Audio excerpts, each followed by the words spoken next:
When I think of Broadway spectacles in the last decade, I think of Moulin Rouge, the musical.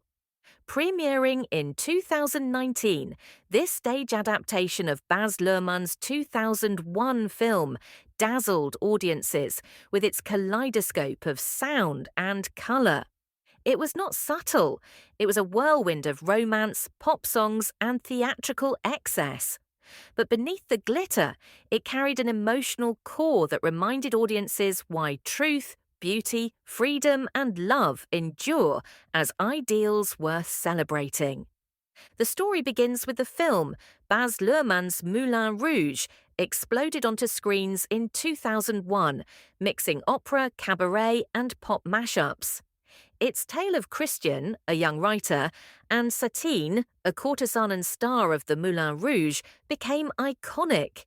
Songs like Come What May and Lady Marmalade fused past and present.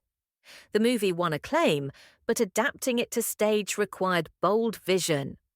How do you capture Luhrmann's cinematic frenzy in live performance? Producers turned to director Alex Timbers, known for his inventive staging.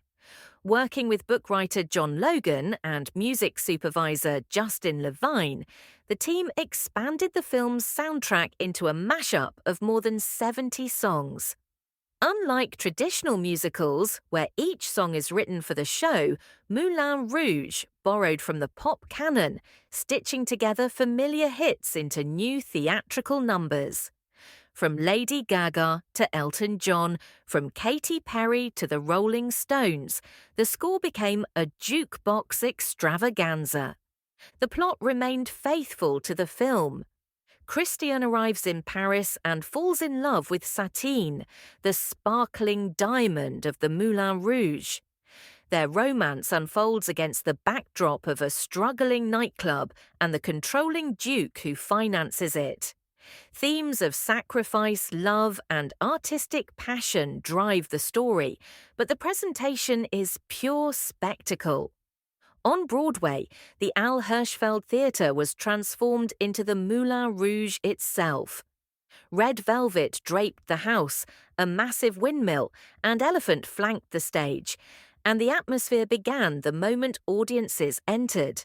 Derek McLean's scenic design created a Parisian nightclub that pulsed with energy. Catherine Zuber's costumes shimmered with sequins and feathers, evoking both cabaret glamour and modern chic. Sonia Tayer's choreography combined can-can kicks with contemporary moves, ensuring the show felt both vintage and fresh. The opening number, Lady Marmalade, announced the tone, bold, sexy, unapologetic. Christian and Satine's duets, including Come What May, carried emotional weight amidst the chaos. Numbers like Shut Up and Raise Your Glass and Bad Romance filled the stage with pyrotechnic energy. Each song blended familiarity with surprise, reshaping pop hits into theatrical storytelling. The cast delivered powerhouse performances. Aaron Tveit played Christian with earnest passion, while Karen Olivo embodied Satine with elegance and strength.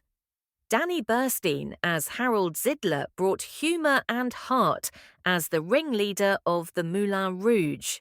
The ensemble, dressed in dazzling costumes, fueled the show's non-stop energy.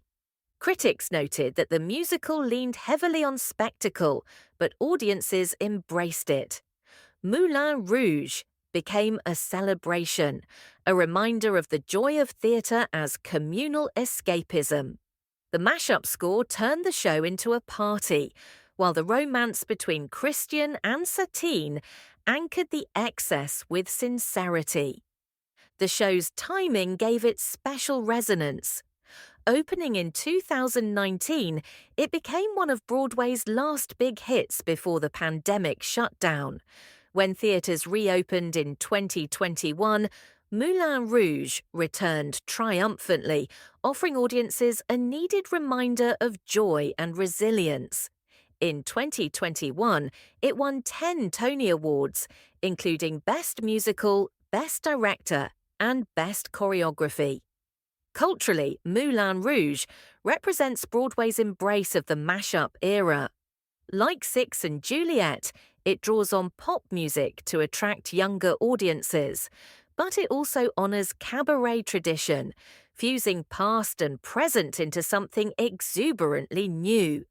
Its mantra, truth, beauty, freedom, love, resonates across generations, reminding audiences of ideals larger than spectacle. The fandom surrounding the show flourished online. Fans created playlists of its mashups, shared bootlegs of performances, and celebrated the elaborate set design. TikTok amplified the show's energy, turning snippets into viral content. The cast album became a streaming success, introducing Broadway newcomers to its lush soundscape. Yet Moulin Rouge also invites critique. Some argue its reliance on familiar songs dilutes originality. Others feel its spectacle overshadows depth. But its defenders see that as the point. The show embraces excess as art. It reminds us that theatre is not only for reflection, but also for revelry, for losing ourselves in glitter and music. What makes Moulin Rouge endure is its blend of joy and tragedy. Satine's fate is heartbreaking, but the show celebrates the intensity of love that burns even in the face of loss. Christian's devotion, expressed through song after song, reminds us why people tell stories in the first place: to immortalize passion. Looking back, Moulin Rouge, the musical stands as one of Broadway's defining shows of the 2010s. It bridges cinema and stage, pop culture and tradition, tragedy and celebration.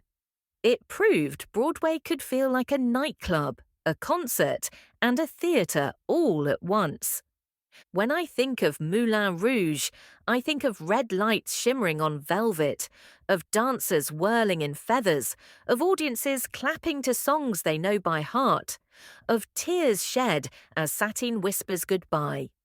I think of a show that embodies excess yet delivers sincerity, a musical that dares us to believe in truth, beauty, freedom, and love.